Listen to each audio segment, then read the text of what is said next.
उदयपुर के सबसे पुराने थिएटर्स में से एक पिक्चर पैलेस हुआ करता था। आई एम श्योर कि जो भी उदयपुर के लोग हैं उनमें से सबकी अपनी अपनी यादें जुड़ी होंगी।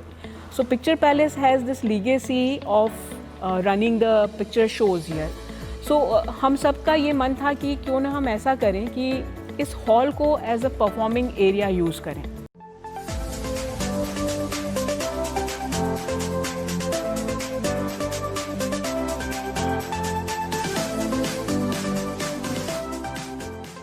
जब ये दोनों पार्टनर्स जिनको मैं कहूँगी कि आर्टिस्ट हाउस बिलोंग करता है, दीपेंद्र जी Suyal from Paras Mahal family and Deepak ji Chaudhary, ये दोनों जब मुझसे मिले तो उनकी कुछ चीज़ें बहुत क्लियर थी और कुछ चीज़ें क्लियर नहीं थी। क्लियर क्या था कि they wanted a space which is equally local, equally international. It should not have a barrier कि ये किसी एक पर्टिकुलर एज ग्रुप के लिए हो, ये यंगस्टर्स के लिए भी उतना हो, बड़े बूढ़ों के लिए भी। एंड हम सारे लोग एक चीज़ पे अग्री कर पाए, वो था कि कोई भी चीज़ जो परफॉर्मिंग आर्ट से रिलेटेड हो, अगर हम उसके आसपास पूरा ताना बाना बुनते हैं तो शायद वही इसकी यूनिकनेस होगी। अब दूसरा क्वेश्चन ये था कि performing arts like how, so that gave us the concept of the artist house.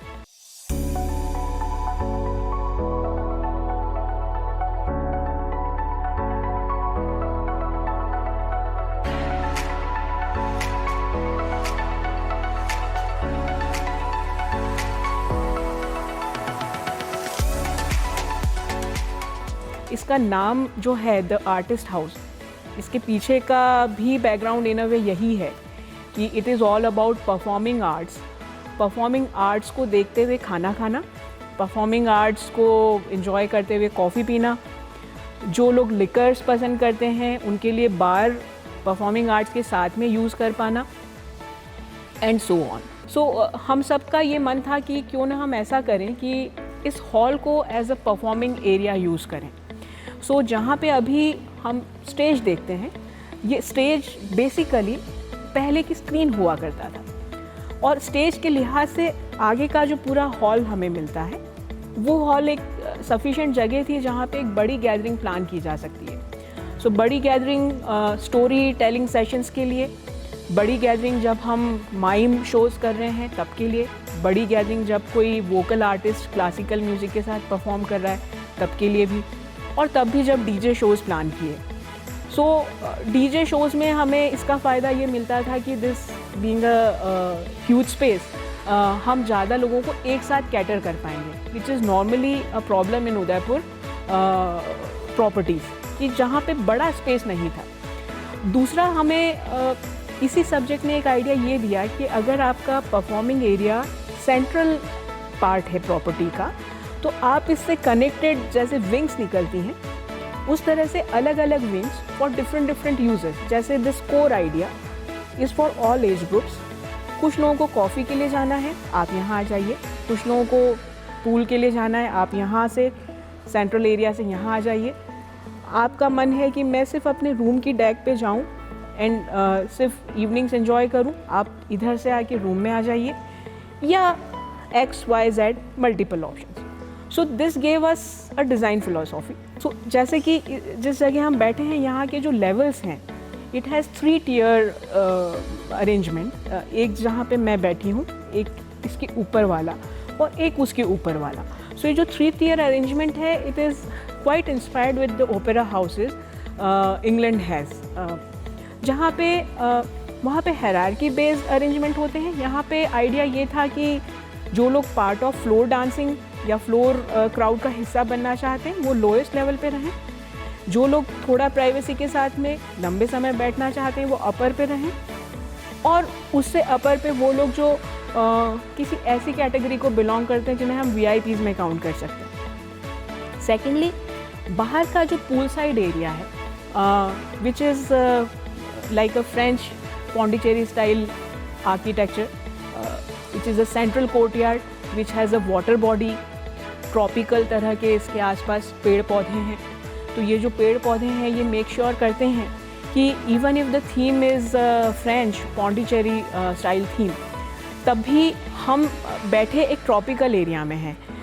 Bharat में इन चीज़ों का एप्लीकेशन ये बिल्कुल वैसी बात है जैसे हमने पिज़्ज़ा को अपने हिसाब से तोड़ मरोड़ के अपने फ्लेवर के हिसाब से मॉडिफाई कर लिया है। सो हमने आर्किटेक्चर की उस विंग को अपने हिसाब से इस पूल साइड में यूज़ किया है that it has tropical trees. तो हर वेदर में आपके पास में कुछ ना कुछ है यहाँ के पेड़ पौधों में एंजॉय करने के लिए। उसके साथ में जो पूल साइड डेक है वहाँ पे एक कैफ़े शॉप है। जिन लोगों को एसी का बहुत शौक़ नहीं है, नेचुरल एयर में एंजॉय करना चाहते हैं, सो वो भी एक कवर्ड बरामदे जैसी फीलिंग को एंजॉय कर सकते हैं। So we were trying to give different spaces for the users, so that was another thing. और जो रूम्स हैं सारे ऊपर वाले, उन सब की बालकनीज पूल की तरफ खुलती है। और सबसे अच्छी बात ये हुई कि लाइट्स जो है मेरा हमेशा से फेवरेट सब्जेक्ट रहा है। सो लाइट्स पे I got a chance to play with artificial as well the natural light. जैसे हम जिस जगह पे अभी बैठे हैं इस पोडियम में भी we have an equal arrangement of natural light as well the artificial lights. और बाहर भी वही मामला है। अरेंजमेंट इस वजह से था कि जब यहाँ पे परफॉर्मेंसेस होते हैं, वो क्लासिकल इंडियन पे हों या वो डीजे के जो लाइव शोज़ होते हैं with the loud music and kind of dance parties, दोनों ही के लिए इक्वली सपोर्टिंग लाइट्स हो।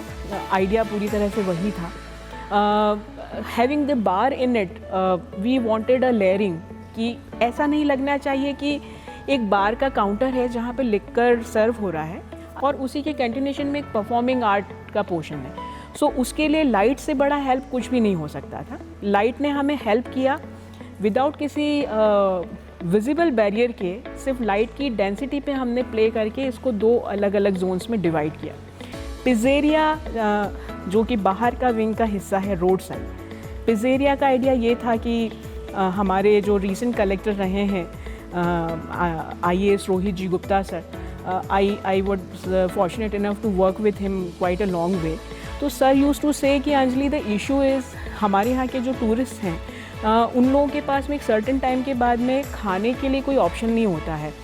And during his tenure he encouraged Sukhadia circle को लेट नाइट तक ओपन करना, जो कि अदरवाइज़ नहीं होता है।